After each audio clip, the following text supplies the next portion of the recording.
6:38, Nashville's Morning News on Super Talk 99.7 WTN. Matthew Hurtt is joining us on the Super Talk hotline, Newsmaker hotline. Matthew, always great to have you on. And, man, so much to talk about. Number one, just so you folks know that I know, Joe Biden, in his infinite wisdom, has decided that he wants to cancel $4.7 billion in Ukrainian debt as his time in office nears its end.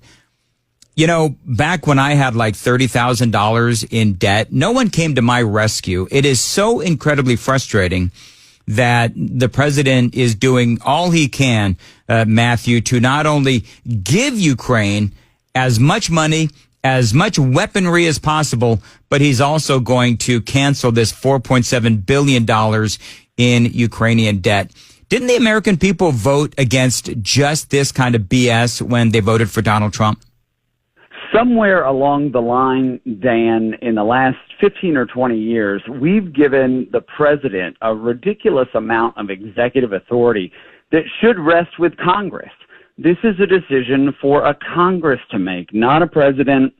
And we have a situation now where I hope that Republicans in the new Congress early next year, even though they've got, their guy in the White House, Donald Trump will be coming into the White House in January, that Republicans in Congress re-exert authority outlined in the Constitution for the legislative branch. This is outrageous. It's just like the student loan debt forgiveness, which the Supreme Court found unconstitutional. This is not an authority of the president and should rest with Congress. And I hope that our friends in Congress early next year reassert some of this legislative authority. Matt Gaetz is out. Pam Bondi is in. So there's a number of things going on here. You and I, in our last conversation, we actually talked about, and I've been mentioning this for a while now since this whole thing started, but, people are saying that Matt Gaetz was just a head fake and Pam Bondi was always going to be the nominee. Well, now we know that there were 4 senators, at least 4, that were telling Donald Trump and Trump's transition team that they were not going to vote for Matt Gaetz. That means that the numbers simply were not on Gaetz' side. You're absolutely right, Dan. We talked about this earlier this week. I said that, there were an infinite number almost of former attorneys general, current and former Pam Bondi, former Attorney General of the state of Florida, where I am this weekend. But also she was an integral part of the Trump campaign's election integrity operation. She did events across the country. This is a situation where I said earlier this week, cynical DC me says that, Matt Gaetz is out of Congress. The ethics investigation stops.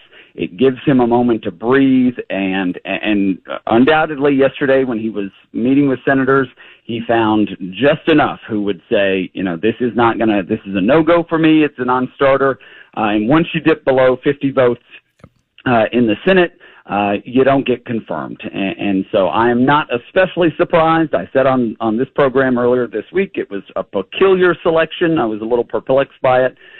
Pam Bondi, though, is infinitely more qualified in this space. She is both a Trump loyalist, as we talked about earlier this week, but also somebody who has carried out the responsibilities of an attorney general in a state like Florida.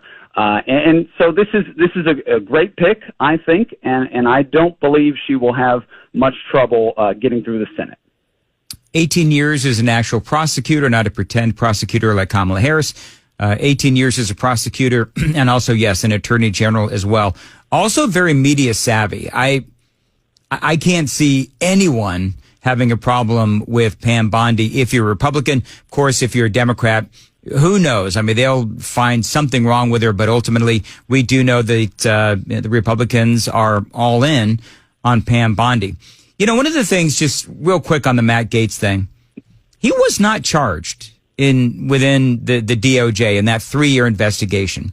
So I'm trying to figure out what it is about Matt Gaetz that these 4 Republicans in the Senate said that they weren't going to vote for him. If the problem was the accusations, well, there were no charges filed. And so I guess part of my question, and this does apply to Pete Hegseth as well, you've got these, and I just went through this in the previous segment, you've got this allegation from 7 years ago. And the campaign, the Hegseth's team, they say that video evidence shows that it supports his side of the story, and that he is being unfairly accused, and he has not been charged. And again, this was 7 years ago. So is it just the accusations that are enough, obviously, to torpedo the nomination of somebody who is going to be in a presidential cabinet? Because I got to tell you that, I mean, these are terrible accusations, but it doesn't seem fair. The answer, Dan, is sometimes. If it becomes a distraction, and Gaetz tweeted yesterday that it was clear this was going to be a distraction to prevent the Trump-Vance administration from accomplishing its mission, that is a level of self-awareness to say, these headlines are going to distract what the president-elect is trying to do. This is, we'll see how the Pete Hegseth thing shakes out. The media is going to do whatever they can. And here's a word of caution for listeners.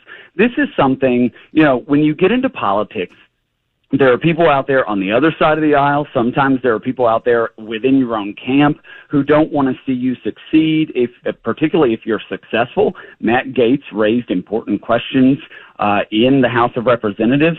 Pete Hegseth has done important work on veterans issues over the last 15 years or so. And this kind of thing keeps good people out of politics. If you're in the car and you're listening and you think you want to run for state legislature or county commission, but you've got a bankruptcy or a divorce or, some misdemeanor infraction, that is really going to cause you to say, is this what I want dragged through the public discourse? A ticked off ex. You know what I mean? I mean, that's the thing. You could have a neighbor that was angry with you, an ex-husband, an ex-wife, an ex-girlfriend or boyfriend, whatever it is. They'll get somebody who wants to destroy you. And trust me when I say there's always somebody that wants to destroy you. Most of us have at least one person in our lives, family, whatever, that doesn't like us. And so we've seen this kind of smear game again and again and again. Matthew Hurtt is joining us. All right. So Matthew, I just laid it out with Pete Hegseth. Do you think that the accusations against him, the story, by the way, keeps changing. Yesterday, the story was that she was sober. Now there's a story out there that says that she was drunk. I don't know what to believe anymore, except the fact that there were no charges filed. Yeah, this is, again, if it rises to the level of a significant distraction. So let's say you have an individual who is nominated or wins an election, and information breaks, is previously unknown, even if it's 5 or 7 or 10 or 25 years earlier, those headlines will come out. It'll be part of the discussion on cable news and talk radio and other outlets. And someone can reply. They can say, this is 7 years ago. I'm clearly vindicated in police reports. This is a distraction from what we're trying to accomplish. If they're able to quell those concerns, then they proceed. Then they move forward. I think that's what we saw with Brett Kavanaugh in his confirmation through the Senate. He was able to answer questions directly. It was not a significant distraction from the hearings. And so it's to be determined on the Hegseth situation. I think, though, again, this is a situation where if you want to get involved in politics, in public policy, and you want to make a difference in your community, this is something that you have to consider. As you said a minute ago, Dan, there are people out there, and I teach people who want to run for office this in politics. There are people out there who you don't even know who have an axe to grind. And they'll step forward when it looks like you're doing something successful. The saying goes, if you're not catching flack, you're not over the target. And this is one of those instances. If Pete can diminish the concerns and say, this is a distraction, I'm moving forward, then he'll be successful and may be confirmed. If it continues, though, he'll have to decide, like Matt Gaetz did, is this too much for the administration, an administration that is doing a lot of, making a lot of selections very quickly. They're moving very quickly through the process, lining up the team, and so we'll see headed into December and January if this continues to distract consumers of news and information. Our own Senator, Bill Hagerty, has been, his name is being dropped as Secretary of the Treasury. When do you think all of these confirmations or all of these appointments are going to be announced? I don't know what's left. I know the Secretary of Treasury, unless I missed something this morning, Hagerty's name, Senator Bill Hagerty here in Tennessee, his name has been mentioned. Other names have been mentioned as well. At what point are they done? So all of these announcements will continue into the holiday season, Thanksgiving next week and Christmas. And then when Congress gavels back into session in early January, they'll swear in the new members the first week of January. And I suspect you'll still have Senate hearings. So a speedy Senate would move these nominees through the committee process within about a week.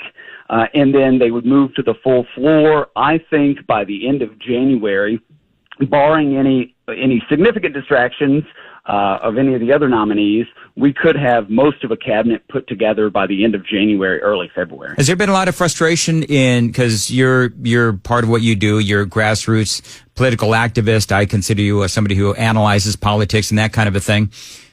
Frustration in your circles, very quickly. Frustration in your circles about Republican senators not showing up to block these judges that Biden is trying to ram through the Senate?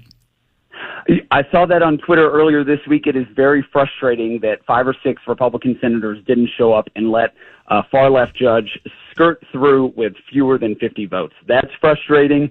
The American people voted for these senators to do their jobs, and it's important for them to show up and do it. All right, Matthew, how can people find you on Twitter? I'm on Twitter at Matthew Hurtt, MatthewHurtt.